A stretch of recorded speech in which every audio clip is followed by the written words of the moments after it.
باقی ساحل ادیم صاحب کی بات کا جواب یہ ہے کہ ساحل ادیم صاحب آپ دیکھو، میں چاہتا ہوں کہ یہ مذہبی اسکالر میڈیا پہ لڑے نہیں آپس میں، لوگوں میں میسج نہ جائے کہ مفتی صاحب ساحل ادیم کو جواب دے رہے ہیں، ساحل ادیم مفتی صاحب کو جواب، یہ اچھا امیج نہیں جاتا. لیکن آپ بھی تو اپنی زبان کنٹرول کرو نا. آپ کے علم کی حیثیت کیا ہے مفتی تقی صاحب کے مقابلے میں؟ تو آپ نے اتنا طنزیہ لب و لہجے میں بول دیا کہ انہوں نے سود کو حلال کر دیا اور یہ کر دیا اور وہ کر دیا ہے. آپ سود کی ڈیفینیشن بتاؤ، سود ہے کیا؟ ربا النساء اور ربا الفضل میں کیا فرق ہے؟ حدیث میں جو 6 چیزیں آئی ہیں نا کہ تماثل کے ساتھ ان 6 چیزوں کو بیچنا حرام ہے، اس کی علت کیا ہے؟ تو آپ ان اسکالر سے پوچھیں، ان کو نہ ربا النساء کا پتہ نہ ان کو ربا الفضل کا پتہ، ان کو ربا کی ڈیفینیشن ہی معلوم نہیں ہوتی. جس کو ربا کی ڈیفینیشن معلوم نہ ہو وہ کیسے کہہ سکتا ہے کہ یہ اسلامک بینکنگ ڈرامے بازی ہے؟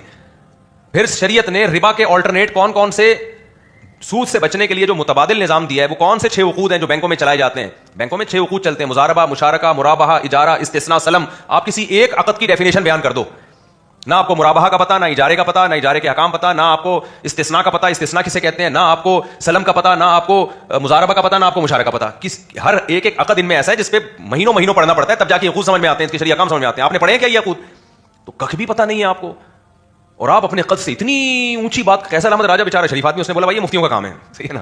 میں نہیں کہہ رہا ساحل ادیم شریف آدمی نہیں ہے، لیکن آپ اپنی حیثیت سے آگے جانے کی کوشش مت کرو. اس لیے میں ساحل ادیم کو سننے والوں کو کہتا ہوں کہ ساحل ادیم صاحب جو ایک تو مسائل نہیں پوچھیں ان لوگوں سے، ان کو نہیں پتا ہوتے مسائل، پڑھا ہی نہیں ہے. فقہ آسان چیز تھوڑی ہے.